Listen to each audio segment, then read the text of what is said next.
What up, OGs? Welcome back to another episode of the OG Sessions podcast. I believe this is episode 157. Hayden, how you feeling, brother? I'm great. Wonderful. Fantastic. Spectacular. I haven't seen you in 2 weeks. I know. Which is like very weird. I'm getting my Nick fix. Yeah. You know? Yeah. I'm like a little vape. Yeah. But no, I do want to recap a couple of things on this episode. I guess we'll start with my trip to Colorado. Because, brother, I'm going to tell you right now, and people kind of forget, like, Colorado in itself feels like it's not in the USA. Yeah. Like there's so many things. Like utopia. It really is. It's like the mountains themselves are so big. I don't think anyone realizes. Like we all go to North Carolina all the time, and the mountains in Colorado, I guess the Rockies are so much bigger than the Smoky Mountains, bro. It's not even close. But nonetheless, bro, like super fun trip. I actually went up there to go and see Fisher at Red Rocks. Which, have you been to Red Rocks? No. Dude, my sister has, and that's like bucket list. I want to go. You would love it, bro. I'd eat it because there's a way to do Red Rocks correctly. Like, luckily, I went with a bunch of people, shout out Adam and Danielle, that have been to Red Rocks a couple times. And so when we went, we did it the correct way. Like, you park very close to the top of the entrance, and you don't have to do as much hiking as everyone talks about.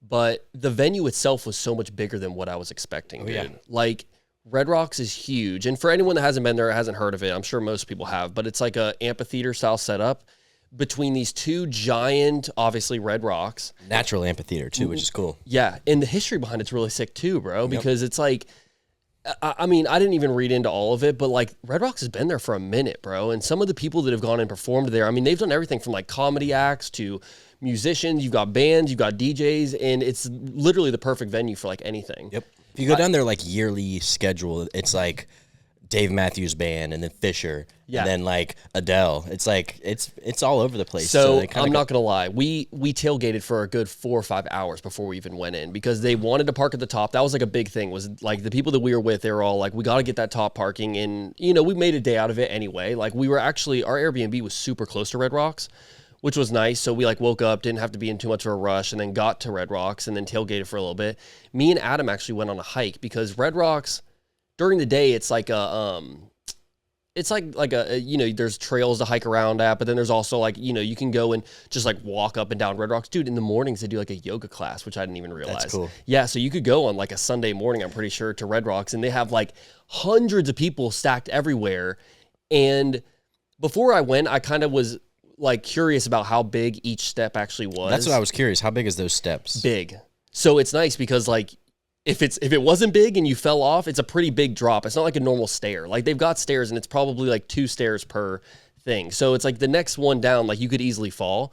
But I mean, it's probably like 3-4 foot wide or something, man. Like you got plenty of space. I've seen people that like run it down. Like, dude, now that's sketchy. Scary. So when we got there, you in your head you think that just because there's a line of like 200 people that like they're gonna get all the good spots, but in reality the best spot at Red Rocks is like middle to high range. Like you don't even want to be in the very front because then you can't see downtown Denver, you can't see like over the actual amphitheater itself. Oh, so you can see downtown Denver. Oh yeah. Cool. It's high up on the mountain too, which is nice. There's like when you're looking at the Rockies from Denver, it's like this giant wall of mountains because Denver itself is flat. Like the city of Denver is like flat. It's like you're in downtown Jax or something. And once you finally get to that wall of the mountains, Red Rocks is like right there on the edge. And so when you get to Red Rocks, you can look over and you don't see any mountains really. You just see like the flat open, like Denver and like some of those other cities. And dude, it was a hell of a time. So we were expecting Fisher to do a full 3-hour set.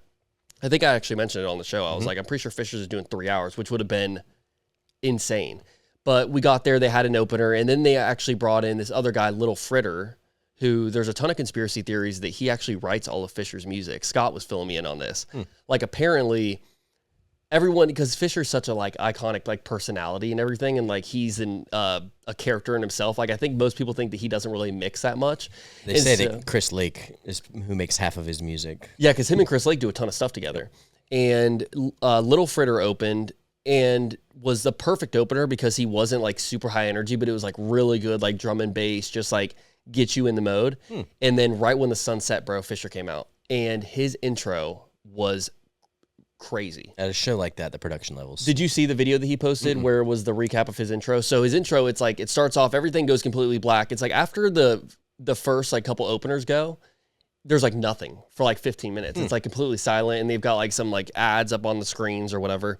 And then it's just Fisher's voice, and he's like, who looked at, or ladies and gentlemen, Red Rocks, who looked at 2 rocks and said, oh, we need speakers and a bloody rave, you know, just like in his little like voice or whatever. And oh, dude, it was just iconic. Like, it just slowly like wound up. I think it was Atmosphere was the first song that he played, and it like slowly like wound up into it. And then he came out, and everyone's freaking out. And dude, best venue in the world, bro, because for me, like, I want to have space. Like, that's like my main thing. I want to be able to dance, but I also like being super close to the DJ. And so at any other venue, bro, if you want to be close to the DJ, you're shoulder to shoulder with everybody. You got no space. But dude, it was like a group of 8 of us, and we were probably halfway up, maybe half, like 3/4 of the way up, and perfect spots. You had so much room to just like vibe out. If you guys wanted to like walk around, like past each other, do they like have vendors and stuff. They do. Cool. Yeah. So it was kind of interesting. They didn't, Fisher, I don't think he had any merch, which was very weird. So like typically like artists will go and they'll have a bunch of merch that's kind of like there for, you know, for the actual show itself. But what was also interesting is while we were tailgating, people would come around with like custom Fisher merch that they were selling. It was like a bunch of looks would like come up to you and they'd be like, hey, here's a Fisher koozie, or like, here's a Fisher keychain. Cool. And obviously all of it's like $30, you know, for a koozie or whatever. But the show itself was absolutely incredible. I mean, the group that we went with was awesome. We went for an entire week, or maybe it was like 5-6 days or something like that. And originally we stayed like close to Steamboat. Like, I think it was called Parcel was the name of the town. Mm-hmm. And we're like deep in the mountains, bro. And Scott's uncle has a cabin. So we're up there. I mean, dude, in the nighttime, you'd get snow. You'd wake up in the morning and it'd be like, that's everywhere. There's snow all over the ground. But by noon, it's all melted. So like you wake up and you can go out there and have a snowball fight. Like anyone that saw my Instagram, like we're out there, you know, throwing snowballs, like messing around. So you in don't the have snow. to wear like snow gear. No, I mean, when we were out there, like when you wake up in the morning and there's snow everywhere, like it's already kind of like 68 degrees maybe. So you're out there like in a t-shirt, just kind of vibing, and that's so nice. You know, dude, especially coming from here. Perfect weather. Like I don't think it rained one time. And we did like a day where we kind of like went into Steamboat and checked out a couple breweries, and then went to some good like eating spots, you know, and then we did a hot spring day, which was super dope, man. Have you ever been to a hot spring? Mm-mm. So I don't understand really how it even works, but you pull up to the spot and it's like there's a river going down, and the river is like all glacier water, so it's freezing, bro. But then there's like these little like spots. They look like mini hot tubs that are like caved into or like carved out of the rock or something. And dude, they're super hot. I mean, it feels like I thought it was kind of artificial. How exactly? And I think it's because like there's water. The water for those are coming out of the center of the earth or something. But dude, I mean, I did not want to leave that hot spring, man. It was so nice. I'm a big hot tub guy too. So like I'll get in a hot tub in the middle of summer. I really don't even care. And just like being out there, it's cold kind of in the air. And then you've got that cold river running right next to you, but you're like chilling in this hot spring. And bro, that sounds so nice. It was a hell of a time. And like, just like some of the rules and restrictions of things you can do up there is like a lot, you know, more lax and stuff. And just like the people that we met, I mean, you'd kind of run into people. Like we went to downtown Denver one of the days, and like you're kind of meeting people that are getting drinks with you or whatever the case is. And everyone was just so nice, bro. And I don't know if that's because they're all high or whatever the case is, but bro, so much fun. Oh, I bet. Like it was, I could probably do a couple months in Colorado if I wanted to. Like in a place like that where you've got like natural beauty plus like good people and stuff to do, it's perfect. That was a hell of a time. You would absolutely love it. So what are we talking about today? Obviously, this is just going to be a chill episode. We don't have any guests lined up for you guys today. We're going to be doing more of these solo pods where it's just me and you kind of shooting the shit and just kind of catching up. And I do want to review some of the listener submissions. So anyone that listened to our last solo pod, we did reveal that if you guys want to, or if you've been following us on X or whatever, listeners can now submit questions, topics, scenarios, anything, and we'll review it on the pod. So I told everyone that we do this episode, so you want to run through a couple real quick? Let's do it. Let's knock it out, bro. I did see a couple of them. I'm not going to say the person's name that submitted it. I was kind of thinking about like if we should say the person's name, but I feel like if we do that, then it kind of reveals like, or it kind of eliminates like the anonymous portion of it, you know, because I want listeners to share the craziest shit they got. And if we're on here and we're like, Hayden Fenwick said, you say first namer. Okay, true. Let's just do first name. Can you grab me one of them? So, first thing that we got, you need a refill? Yeah. Sorry. Let's get our intern to do it. Right? Tell intern thank you. Thanks, intern. All right. So the first submission is going to be from Adam. He labeled it wedding disaster is the subject line. Okay. My girlfriend and I have been dating for 3 years. My best friend's wedding is coming up and he gave me a +1. My girlfriend wants me to bring her, but I already promised the spot to another friend who doesn't know anyone at the wedding. Am I the asshole for not bringing my girlfriend? Yes. You are the asshole in that scenario. You've been dating a girl for 3 years and your best friend gets married and you're bringing another man instead of your girlfriend. That's gay. Keyword girlfriend. That ain't your wife. Bring the friend. I'll be honest. Like, I live by, but my girlfriend, my wife will be able to hang around my friends. And 100%. To me, if you can't like tell your girls to go off and do their thing, but for it's a your night, best friend's wedding. Like you got to remember the context here. This is like best friend's wedding. Like if True. Like shout out JD. If JD when he gets married and he gives us like a +1, like and I'm like, oh, I'm gonna bring Hayden instead of my girlfriend I've been dating for 3 years. Like I don't know, man. I mean, what do you think? You would still stick by best friend? No. I mean, come on, bro. That's kind of gay. That's kind of sus. It's easy for me to say. Yeah, it's very easy for me to say, but so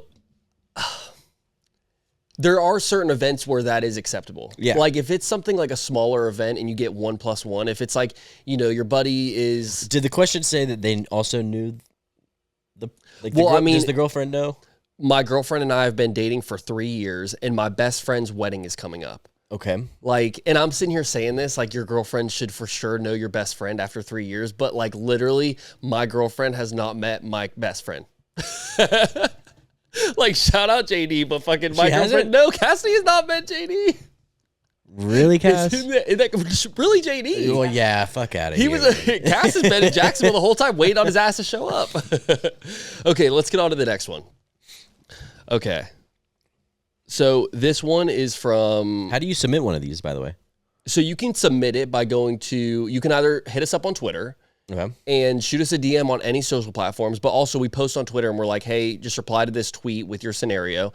But then it kind of does give away like the anonymous portion. But if you want to stay anonymous, ogsessionspod@gmail.com, shoot us an email and you'll automatically be submitted. We go through all of our emails pretty much on the daily or definitely before we record an episode. So... All right, so this next one, it says, okay, the subject line for this is Venmo. All right, and this is by Chris. So shout out Chris for submitting this. Chris. I accidentally got sent $500 on Venmo from someone I don't know. Keeping it. Keeping it. I'm keeping it. Bro, I'm not even done. I accidentally got sent $500 on Venmo from someone I don't know. They immediately messaged me asking for it back. My friends are telling me it's a scam and not to touch it. What should I do? If it's from someone you don't know, you're keeping it. The scam factor is a big... You don't think about that very often because, like, you give up your routing or account number, like... Yeah, exactly. The tables are turned, but I'm keeping that bitch. Oh, I'm keeping it all day. I'm sorry. I'm like, call me what you want to call me. I'm keeping that money all day. Now, if it's from someone I know, even if, like, we're not best friends, but I know that person and they accidentally send me money, like, I'm going to give you a warning that I won't send it to you again, but... For this time, I will send you the money back. It's $500, dude. Like, if it's someone I don't know and they send me $20, I'm keeping it. Yeah. I'm sorry. Like, you fucked up. You made a mistake. And nowadays, Venmo's asking you, like, what's the last four of this person's phone number? Yep. So obviously you click skip on that. That's my money. If you send me money, like, what is that? Like, you're gifting me money. Like, am I supposed to, like, give you the money back after you made your mistake? Like, that's on you, buddy. And $500, dude, I will say if I was on the sender end of this, like, oof. And I sent $500 and I accidentally made a mistake, like, it sucks, but I get it. Yeah. I do get it. So you're keeping the money. Yeah, I'm keeping the money. Okay. I'm glad we're on the same page with that one. I'm keeping it. Okay, so our third... I had that happen one time. No way. Yeah. Was it a random person or... No. It was a plug. I put the wrong name in, sent it to the plug, and like they sent me the money back. You sent it to the wrong person. Oh, I meant to send it to like a friend. Yeah, but the friend had the same name as as my plug, and I was like, "Hey, can you possibly send me so that you back?" knew the person that you sent it to, Yeah. and then they said, "See, that's cool." It'd be dumb for a plug to hold on to the money because then they're losing a customer. That's very true. Sometimes, you know what I mean? I mean, depending on how risky it was, but should we do our third one? Let's do it. Okay, so this one, funny enough, is from Josh. Not Josh that's here with us, but Darn. a different Josh. This one says, it doesn't have a subject line, but it says the friend tax at the top of this paragraph. My buddy always asks me for favors, rides to the airport, help him moving and picking stuff up. I've never once said no, but last week I asked him to help me move a couch and he was like, I'm too busy. Am I allowed to start saying no to everything now? Definitely. Well, okay. See, this one's dicey because Can you repeat it? my buddy always asks me for favors, rides to the airport, help him moving, picking stuff up, etc. I've never once said no. Last week, I asked him to help me move a couch, and he said he was too busy. Am I allowed to start saying no to everything now?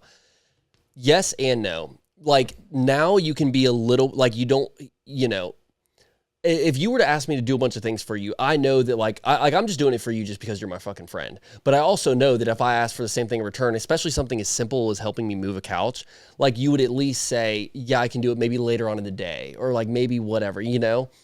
Like for them to just say too busy, I think is a little sus. But for one instance to cause you to just like get upset about it, like that's punk behavior in my opinion. You know? True. That's facts. It's like I hate when people do that, and it's like I'll be the first to stick my neck out for somebody, but the one time, yeah. See, that's then what I'm you saying. finally cut it off. It's like you're kind of like it's kind of is an investment. Like when you help someone do a bunch of things, like dude, I mean, I can't even tell you. Like we both have friends, man. Where like I've helped these fuckers move. Like so many times. I know for a fact though, like when it comes time for us to move studio space or move, apartments or whatever the case is, like I can call on that person and they're for sure going to help me, So it's like, it is kind of an investment in a way, like whenever you help someone else, like, they're going to come around and help you in the end, but. I'll be the first to give a helping hand, but I'll be the first to complain too. Really? Oh yeah. You would. I would. You're the first to. Okay, yeah, I could tell. Yeah, you kind of are low key, not in a bad way, but like you're the first to be like, okay, are you done? Because I'm out. Yep. You know what I mean? Which I can respect too. Like you're volunteering to help them do a task. You're not volunteering to like spend the day with them. I mean, say no to everything now. Probably not. I would just be more cautious next time you're going to say yes to something. Like next in the future, if that person has 4 people helping them with something, like I'm saying no. Yeah.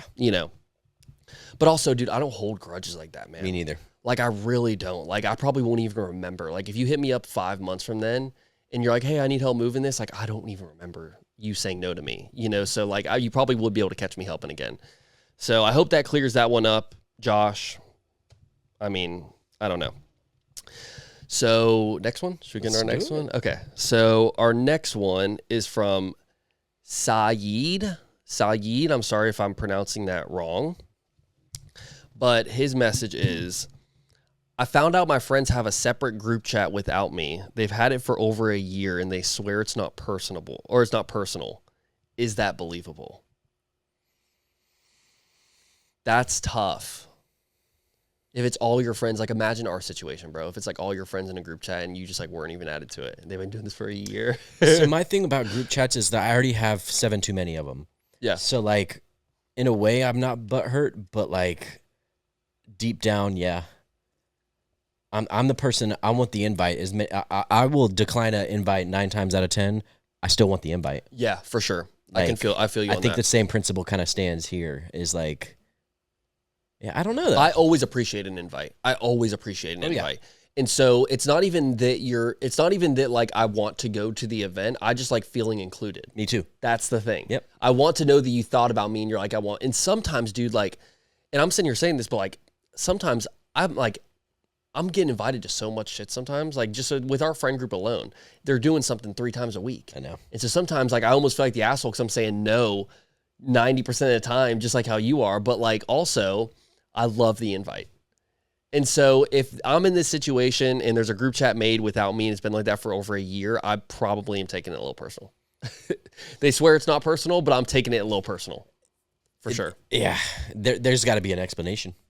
Well, there's got to be an explanation, but also that shows you how close of a friend y'all are in a way. Did I find out about it by myself or did I find out about it because you told me? Ooh, those are details we need in this. Yeah. Those are details that we definitely need. Yeah. If I find out, like, if you have to go and do investigative work and find it out, fuck those people. Matter of fact, I had that happen at work the other day where I had like a 2-person group chat with me and 2 others, and there's 3 others involved, and somebody came over my shoulder and saw that I had like a group chat with just the 3 of them, and they're like, why am I not in that? I'm like, there's reasons. But was there actually a reason for that case, or did you just but I couldn't really say anything about for that, sure, you know? for sure.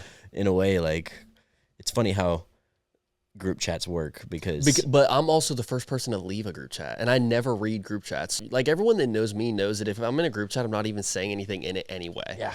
And like, especially if my girl's in the group chat with me, because I know she's just going to fill me in on everything, and she's going to answer in my best interest anyway. You know, like if they're trying to make plans, like she knows what I want to do, you know? So like that, it goes both ways. But with this one, I would probably be, I would take it personal.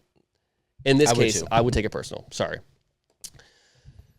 So this one is from Lynette, and it says lotto problem. All right. Short one. If you win $10 million tomorrow, which friends are actually getting money and which friends aren't? What's the actual cutoff? 10 mil. See, that's good. For me, it's this. If I win $10 million, that was a risk that I went out and took. Even if I got a $1 scratch off, you didn't take that risk. I did. So I do get to be picky on who I send money to. Now, the people that I'm going to send the money to are going to get a really nice fucking payday. Like, if I came to you and I was like, here's 10 grand, like, you're going to be grateful regardless anyway. But I'm also not going around to just willy-nilly like the neighbor that I see once a week. Like, I'm not just handing out money at that point. Yeah. You know what I mean? So for me, no one's getting $1 million. I'm so sorry, but like none of y'all took a risk. It's not just like, you know, I hit the lotto, so we hit the lotto, you know, but I would for sure like, here's 10 grand, you know, here's 10 grand, here's 10, you know what I mean? Like something like that. It might be a little higher, it might be a little less depending on who the person is. But I will tell you right now, my mom is getting paid. Without a doubt, mama's getting paid. Dad's probably going to get a new Raptor. Maybe. Something like that. JD, you, Joey, the boys, close friends, like, you know, you're all going to get something, and it might not be in the form of just straight cash, but I might just be like, hey, let's all go on a cruise. Like, let's all go for a cruise. I'll buy everyone's ticket. That might be the way to do it. It's like you pay for an experience for everybody, or, you know, for the next year, anytime we all go out as a group, like I'll get the round of drinks, you know, or something like that. Like, I'm not a big fan of just like handouts anyway. Like I took the risk on playing the lottery. I'm getting 90% of this money, and I'm probably not, I mean, I'll spend like $1 million, like willy dilly, you know, however I want to spend $1 million, but like, I'm also not like my headspace isn't let me get rid of this money as quick as possible. Yeah. And so like, I'm sitting here saying like, you know, I give you 10 grand, I'll give him 10 grand, but like, really, I'm probably just going to like make your life fucking awesome for the next couple of years, you know? I'm more a gift giver anyways. I don't think I could give cash, just be like, here. It doesn't have as much value as if you gave a $10,000 gift to somebody. I think you're in the right space, like mom, dad, maybe. Mom is retiring and she's getting a majority of that money without a doubt, bro. But, and you know, like dad, it'd be fun to get him like a badass truck. And like, you know, my little sisters, like I'll pay for them to go and do something stupid, you know, and like their lives will all get dramatically easier. But I mean, in this specific context, it's talking about which friends aren't getting money or are getting money and which friends aren't. Like, and what's the cutoff? I mean, acquaintances are for sure not even going to see any of that money. Like if I just like know you and we're like buddies and we like went to high school together and like I see you like from time to time out at a restaurant or whatever, like you won't even hear from me. You won't even know I won anything. Yeah. You know? But like my close friends, like I'll be like, yo, I won the lottery, and then we'll all go on a cruise or we'll all, you know, take a trip wherever. I mean, you got $10 million. Like, brother, let's go back to Colorado for the year. You know, like shit. Yeah, I don't know. Only the ones that have seen my dong. What? Seen the dog? So all the side pieces, anyone that's seen your dog is getting money, like any girl you've ever been with, all the men you've been with, like exactly. Okay, John should get one. I see. Oh, JD's definitely getting paid, brother. What? This next one, I believe I know the person that sent this one in. Richard. Dick. So, this one, he has my coworker crush is the subject line. Ooh. I have a crush on a coworker. We get along great. The problem is she's my direct supervisor. Is this a terrible idea, or are people being dramatic? Never dip your pen in company ink. That is my motto. I live by it. I stand by it. I don't care if Ella Langley was my coworker. Really? Nope. That is impressive. I do agree with you on that. You don't shit where you eat. There's 2 rules that I absolutely live by. Never have any kind of relationship with your neighbor or someone you work with. Why not a neighbor? Because neighbor, you're that's your house, bro. You're going to be, every time you go home or every time you're in your driveway, you're running into this side piece that you used to hook up with, or you guys.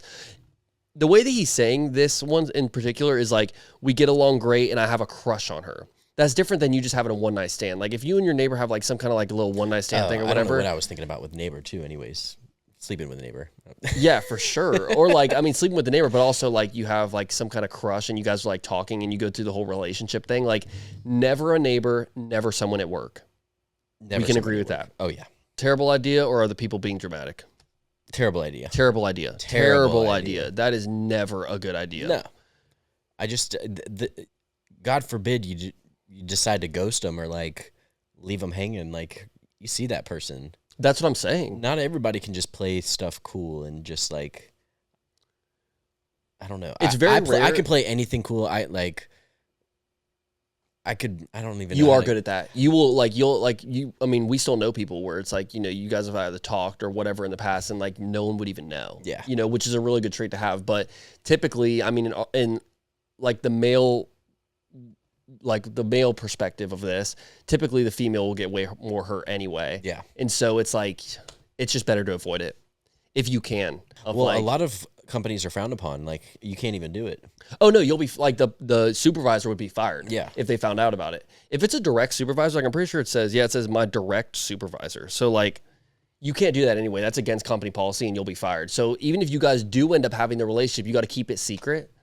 And like, what's the point of that? I know. So it's like that Coldplay concert guy. Yeah, literally. I mean, yeah, pretty much. Okay. We have 2 more. Let's do it. All right. So this one is from Dylan. My roommate keeps eating my food. I've talked to him about it 3 times. Would it be crazy to put ridiculously spicy hot sauce on my leftovers as bait? Nope. Not one bit. Wasabi that bitch up. Like that's. Have you had this happen? No, I haven't had it happen, but I have had it happen. I figured it sounds like principle, never drink the last one, never eat the last one. Like I'm okay with sharing, but like if it's been spoken about, that's a different story. Well, here's my thing is, just because we share a refrigerator doesn't mean we share what's in the refrigerator. And so like we've all had roommates over the years. Like I remember when me and Jack were roommates, like we were great about this, bro, because like we share the refrigerator. But like if I wanted to grab even like a drink, like if we're all like, having drinks or whatever, and I want to grab a beer out of his case, I'm still asking him for a beer. Whereas like we also know people where like, they're just like, if it's in our refrigerator, it's for everyone in here. And I just do not roll like that, bro. Yeah. Because I'm also like not the type where I'm just going to go splurge on a bunch of groceries for everybody. Like I'll get my like special treats that I want throughout the week. Like if I'm getting like a frozen pizza, or like I'll get like a stash of Hot Pockets, like those little guilty pleasures. Yep. And like, bro, if it's especially like what you say with the last one, if that's my last Hot Pocket and I'm expecting to get like a little Hot Pocket in the middle of the night or whatever, and that bitch is gone, like we got problems. Oh yeah. And like, see me on the one. I'll do I'll get Publix cookies, man. And like, I love Publix cookies, bro. Like if you live in Florida and you've had a Publix cookie, I mean, best cookies on planet Earth, bro. I'm still a child. I still get my free one. Do you really? Oh yeah. Oh yeah. That's funny. Got you. So I'll get the case of Publix cookies, and even myself, like I'll get upset when there's only like 1 or 2 left. And so if I know there's 1 or 2 left and I go and that box is empty or it's not even in the pantry, we're fighting. Without a doubt, we're fighting. Like, I'm not playing with that. So I do agree. I think this is actually a really good way to fix the problem. Instead of like you going and like having some like war with your roommate, just put hot sauce on it and act like you didn't even know. But like, that's how I like my leftovers. That's actually a really good solution for this. Yeah, just buy a label maker and label all drawers. That's what I've done in my house. Really? I have a Hayden drawer, a Bella drawer, a Devin drawer. Really? I'm such a dick. Is it bad? Does it? I wonder if people hate me as a roommate because I'm too clean, too like to the T. Well, you're just an OCD. Like you're as OCD as OCD gets. ADHD maxing, you know. I love a clean house. And so like I can appreciate someone that wants to also keep it clean. Like I've also had roommates where they could care less about keeping it clean, bro. And that absolutely drives me up a wall, man. Like it's got to be clean. The place has to be clean for me at least, you know? Last one.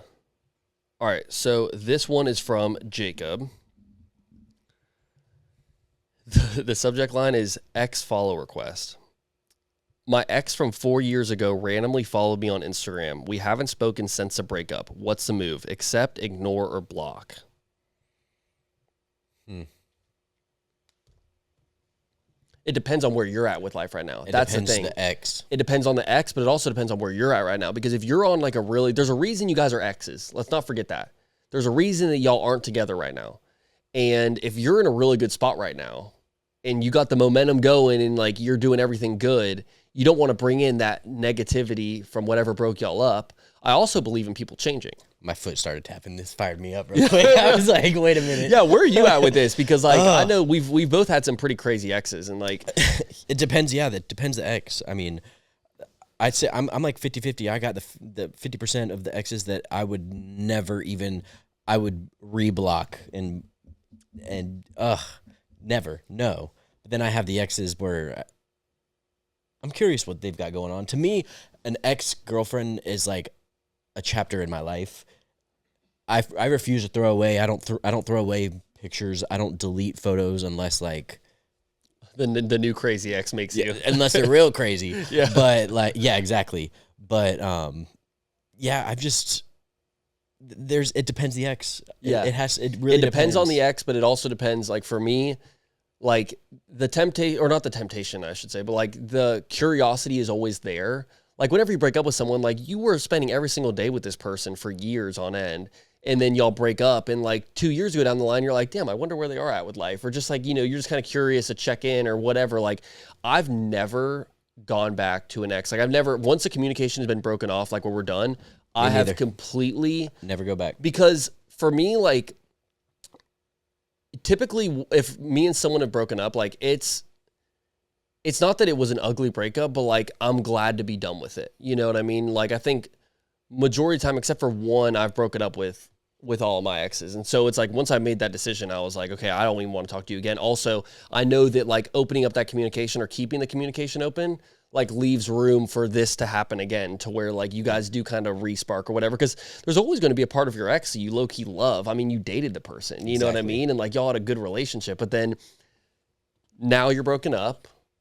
You're on two totally different spots in life, which is wild to think about too. You know what I mean? Like 2 years down the road and then this person comes back into your life. You're like, you almost want to just keep your wall up. Yeah. You know, you don't want to like let a little bit of it down and then re-spark, you know, that relationship again. You know, for me, unless you're trying to date the person again, because that's the thing, is like if they follow you back and you're dead single and you're like, God, I would want to run this back, then like, yeah, give it a shot. Maybe it's a good idea. But if you're not trying to be in a relationship again, y'all are not going to be able to be friends. No. There's no way you're just like buddies now, you know? So if you're trying to date them again, you're trying to run it back, absolutely accept the follow request and follow them back. If you're just trying to be friends with them again, what's the point? Nah. Like you've made it this long without them. Yeah. You know, that's a good one. I like ending on that one. Who is your favorite ex? If he thinks that I'm like about to say this on internet, crazy. Okay, so now insert the all of my pickle ad right here. Insert the all of my pickle ad. What up, OGs? We interrupt this episode to tell you about one of our favorite sponsors, All of My Pickle. If you're tired of boring pickles that taste like, well, nothing, then it's time to upgrade your snack game. All of My Pickle makes the most delicious, gut-healthy, fermented pickles, krauts, and pickled veggies that you've ever had. They're crunchy, tangy, and full of probiotics, but taste money, dude. Whether you're putting them on a salad, a sandwich, or just snacking them straight from the pouch, these pickles hit different. Right now, All of My Pickle is offering listeners 10% off your first order with code OGSP at allofmypickle.com. Support a local business that makes food that actually loves your gut back. Go give All of My Pickle a shout. Thank you, All of My Pickle, so much for sponsoring this episode. Code OGSP. 10% off your first order. That's a deal that you guys cannot sleep on. Now back to the episode. We love you, All of My Pickle. Pretty much. The cut, like the OGSP literally, core. as soon as you say that, it's like, who was your favorite ex? And it's going to be like, All of My Pickle, dude. That is so funny. I know that you had some topics that you want to talk about in this episode. Do you got anything that we should run through? Have you heard of what the Manosphere is? No. It's funny because we've been talking about Clav and like the looks maxing world, but like I guess the Manosphere, and I guess for lack of better terms, is like a misogynistic like young crowd that's anti-feminism and stuff like that. Like exactly clavicular, like exactly what it is all about. And I didn't know there was like a word for it, but it's like kind of the new age of and generation of kids these days that are kind of like, it's weird to think because I was raised as somebody to never, ask a woman their age, hold the door open for people, manners and stuff like that. And it's funny how, I don't know if it's the internet, I don't know if it's parenting getting off the loose or something, but like kids nowadays and just like the ideas that kids have, like, have you ever heard these kids talking nowadays? The issue is it started with like Andrew Tate. And then you started to get like these other people that pop up because of like Andrew Tate. And like you have these other influencers where now it's like become more common to think like Andrew Tate. Like remember when Andrew Tate first blew up, bro? Yeah. And everyone was like, this dude is a misogynistic dictator, like, or whatever they called him, where they're just like, he's like the most evil person in the world. Yeah. But it got so like shoved down our throats of like all these Andrew Tate clips and like all these different things to where you kind of just like can't help it. But like, I mean, dude, there was things that Andrew Tate said that I agreed with low key. It was like it was few and far between. Let me say that. It was few and far between, but he would say things that made sense where I was like, damn, like we are kind of like, it is a different way of thinking. You know what I mean? But the manly, I think that's what it is the manly like ness kind of measurement has changed. For sure. Like what makes a man has completely changed. Like being able to, I just think of my dad, whenever I think of like who's a true man, nowadays, like we have people like you said, Andrew Tate, these claviculars, these Nick Fuentes, weirdos, like all these people, bro, where dummies. They say things online. What kind of frustrates me sometimes is I think that a lot of the people that consume, like, I said Nick Fuentes, that's a great example. Like a lot of people that consume that content, they take every single thing that this person is saying, like literal. Oh yeah. And like, there are some like theatrical aspects to these influencers. Like obviously they're saying whatever is going to go viral. Like, are you dumb? You know what I mean? Like they don't truly mean all this stuff. Yeah. Like Andrew Tate, I'm sure he means 90% of what he's saying, but like he's still like the wild, outlandish shit. Like he wouldn't say that to a woman. Yeah. He's only saying that because he's behind closed doors and he's, talking to a camera. And I'm glad you brought up Mike as a good example of like, a good man. Like your dad is like exceptionally great at being a man. And like I was raised very similar as well, where it's like manners, bro. Like chicks low key have like your girl should have a very easy life because you're making it that way for her. You know what I mean? Whereas like, God, dude, I mean, some of these guys, the way they talk about women on shows and stuff, it's like, dude, are you just like trying to never have like a real relationship, or are you just talking out of your ass for fun, or what is the case? But so the manosphere is the world of people that consume content like that, essentially. Exactly. It's kind of like if every single man acted the way that young men have in the manosphere, women would probably have an uprising against men. And I don't think it would actually go very far, but I think that there would be so much hate in the world that like we would all just explode or burn down or something. Like you can't, that frame of like mental awareness or whatever is so negative and like so bad for society. Like, but I will say this, brother. Thank God we have people like that because they make us look better. Oh, you ain't kidding. That's the thing. is like eventually like give it 10 years of like this manosphere thing like really blowing up and all these people like keeping these same viewpoints and some of them probably even getting more radical.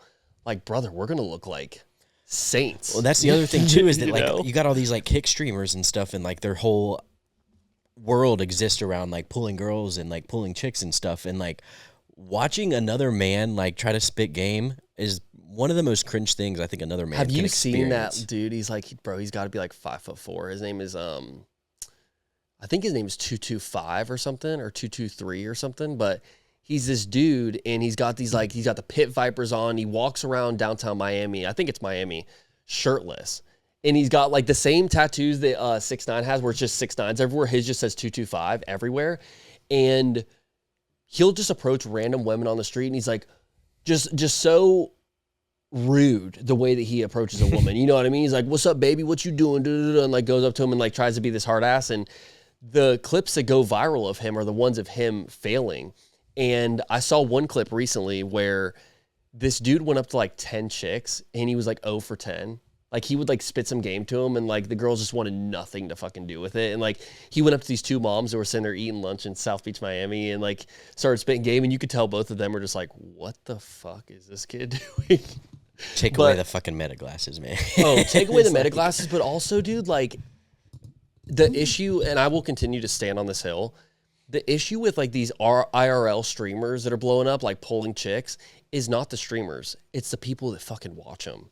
Because if these streams got no views, I still don't understand how people will like sit on their couch and goon out and watch another dude pull chicks. I will never understand Clipping, that whatsoever. like people that make a living off of clipping is like beyond me. Oh, for sure. And some of them like, you know, some of them like actually pull in really good money. Like some of these clippers make really good money. So if you're doing it for the financial aspect, I got to respect it in a way, you know, because it's like a hustle that you're doing on your own. If I could sit in my bed and watch, you know, Twitch all day and 100% screen record, yeah, I'm doing it. But then in the same breath, like you're also adding a view to this guy's stupid ass fucking life.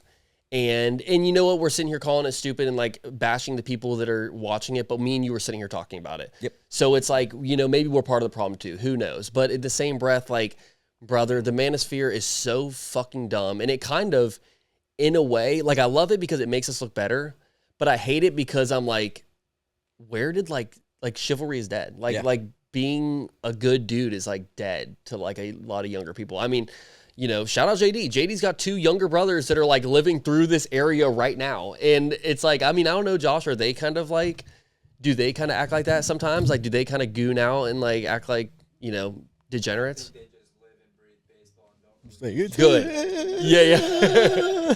But see, that's good. Like that's how I would want to raise my son. Like I would want my like, you know, my son to be like so dialed with like a sport or like something where they don't even have time to sit around and think about making a TikTok, you know?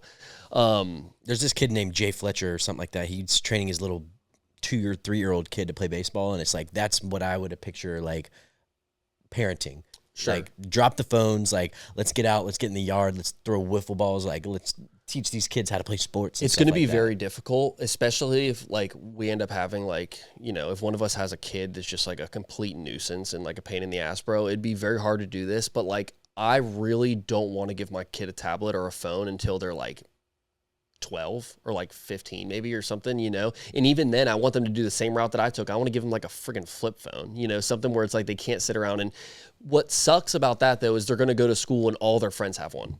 So it's like there's no way for them to truly avoid it. But like, dude, sometimes like you'll go to a restaurant and you've got like the kids sitting there and they're like still in a booster seat and they're sitting there staring at a tablet. And it's like, bro, you're low key just like creating a kid that consumes brain rot 24/7, you know? And that in itself can ruin someone's mind. I'm curious how it's going to be when I have a kid, because half of it has to do with the parenting too. Yeah. Because your kid's going to go to school and see that, you know, little Joe has a, you know, iPhone or iPad and stuff like that. But I don't see that bothering the kid to the point of where they would find that to be a necessity unless at home you're doing the same thing as a parent. True. You know, I think it starts there, you know, at home and stuff. And if you're sitting at, you know, dinner and brain rotting away and letting your kid watch you, that's probably the biggest issue rather than that might be worse school. than giving them the tablet. Yeah, like them sitting there watching you sit there and consume TikTok all day is not good at all. And when you're in like the younger years, you kind of have like a good system because like the kid takes a nap and the kid's going to bed at like 7:30 or 8 o'clock. Like that's one thing I'll be really big on with my kids. So the two things I will for sure be strict on is like going to bed at the correct time. Like for me, I mean, I was always like that where I'd go to bed at the same time every night. But then once I got to be like 10, 12 or whatever, I'm pretty sure I was just going to bed whenever I felt like it, you know? And I can see like down the road, like right now I go to bed so early, it doesn't even matter. But like when I was younger, dude, like there'd be times where I'd pull a whole like all nighter and then go to school the next day. Yep. You know, just like playing the game or whatever it was, you know? And also I'm going to make my kids try every food. That was one thing that didn't really happen with me. Like I'm sure my mom and dad are incredible, bro. And like they made me try a bunch of foods, but I was such a picky eater up until like the last, I mean, I'm still like in a lot of ways, like a pretty picky eater, but I just wish that like someone showed me, like I was scared to try Chick-fil-A sauce for the longest time. Like not scared, but like I just wouldn't even think about it. I like would not try Chick-fil-A sauce. I'm like, that's disgusting. And then once I tried it, I was like, oh, I actually love this. And then like certain veggies and like all these different things where I'm like, oh, that's disgusting because it's a vegetable. But like low key, I ended up like liking these vegetables and I probably would have liked it my entire life had I tried it earlier. So that's one thing. I definitely want to like make sure my kid like tries a lot of food, but also like gets a good sleep schedule down. Cause I mean, dude, if you got a younger kid, like 7:30, just hop back on your phone and start, you know, doom scrolling then, you know, like you can take the majority of the day off, but it's once your kid turns like 12 and like, you know, they're in whatever it is, middle school or like end of elementary school or whatever. And like, they start seeing Joe get an iPhone. Stress thinking about it. Yeah, no, literally. Let's just put that off for as long as we can. How about that? Is there anything else you want to talk about, man? There's one more thing I wanted to get into before we wrap this up. Let's do it. So I don't know if you saw, but Caleb Williams is on the cover of Madden 2027. No, he's not. Yes, he is. Caleb Williams is on the cover of Madden 2027. What color fingernail polish does he have on? Bro, the wackest fingernail polish ever, man. Like, what? Look at this. I'm about to show it to you. I mean, he had a good year last year. Yeah, but Madden cover year? Are you serious? Like, I'd rather Matt Stafford be on the cover than Caleb Williams. You know, I'm pretty sure. Also, if you're going to put Caleb Williams on there, don't be afraid. Like, Trevor Lawrence better be close in that running.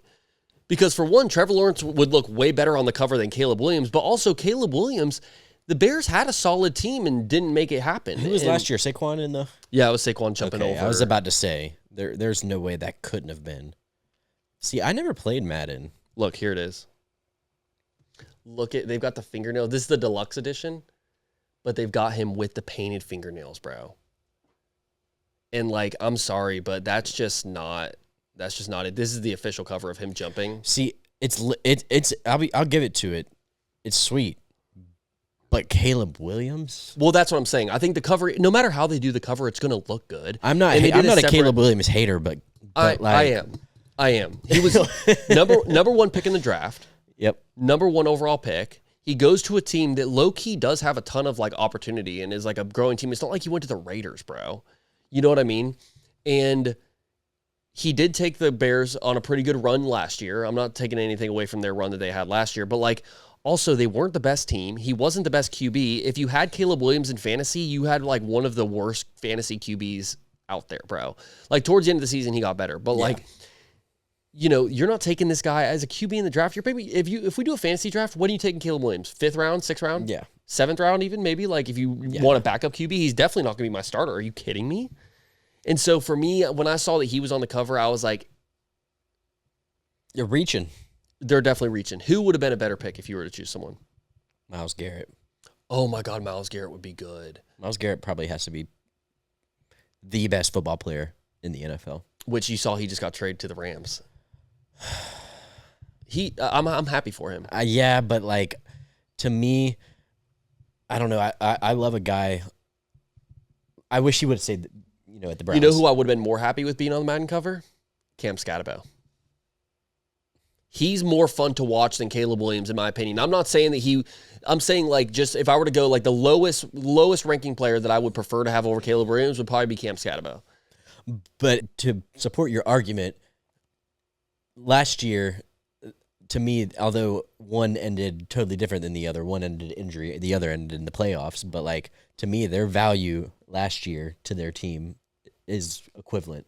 Yeah, for sure. I could see to the team. Yeah. To the team itself. But like that's why to me it's not like Tyreek a few years ago when he had his crazy year with Tua. Like Yeah. it was a no-brainer that he should have been. Saquon last year, no-brainer. Of course, no brainer. Who won last? Like Puka? Dude, you know who could have been? Well, Puka's JSN. Dude, imagine JSN on the cover. JSN would have been cool. I would be happy with JSN, Matthew Stafford on the cover. I'd be okay with even, like, I don't love the Patriots, but, like, put a Patriots player on the cover. Like, you know what I mean? At least they went to the Super Bowl. They were like, Brown went to the Patriots. bro, isn't that crazy? Yeah. Here's the thing. I just hate anything New England. I absolutely hate everything New England. Absolutely hate anything that is for Boston or the Patriots or whatever. And I don't understand how they do it. Like, how do these teams make it to the Super Bowl and still have money to go and spend on, like, an A.J. Brown or whatever? But, like, did you actually see, I know this is kind of random, but, like, the Giants have the craziest wide receiver room right now. They re-signed OBJ. They signed Juju Smith-Schuster. Mm-hmm. They've got Malik Neighbors coming back. They just went and got Braxton Berrios. Yep. And then there's one other guy that they have. I forget what his name is. Is Wan'Dale Robinson still with them? No, that's who Berrios replaced. Okay. But dude, I don't know. Their offense is going to be very team. exciting next year, bro. So I'm glad that we're at least talking NFL because that's my sport without a doubt. I know you're a little bit of a baseball guy too, but like we're big NFL guys. Mm-hmm. And the OGSP Fantasy Football League is going to be bigger this year than you guys have ever imagined. So excited. And we will start off this season by Joey Allen holding his sign. So everyone that's been checking in, trying to figure out where's the Joey Allen sign hold, when's that coming, Joey Allen will be holding his sign at our draft party this year. Yep. And, you know, because he's not a bitch. Nope. And because it's not that big a deal. You're just holding a sign. It's a fantasy loser punishment. If you don't want to hold the sign, be better at fantasy football. I don't know what to tell you, okay? Be a better manager. Yep. But with that, we're right at about an hour. So what do you think, brother? Should we wrap this thing up? Yeah, man, I got to pee. Perfect. Everyone, thank you for watching this episode of the OG Sessions podcast. This is episode 157. We absolutely love and cherish each and every one of you. If you guys want to follow us on social media, OG Sessions Pod on everything except for TikTok. We're almost at 10K. We're about TikTok. to hit 10K followers on TikTok. Shout out to everyone who's been supporting us on there. We had our first video hit 1 million on TikTok last week. So, hey, we're just getting started, man. We're really just, we haven't even scratched the surface yet. Yep. So if y'all want to hop on the train early before you get called a bandwagoner, now's your time. We absolutely love you guys. If y'all want your questions and scenarios and topics to all be reviewed like we did today on our next solo pod, send them to ogsessionspod@gmail.com. We'll be checking the email pretty frequently. So, yeah, with that, y'all, this is 157. We absolutely love you guys. We are out.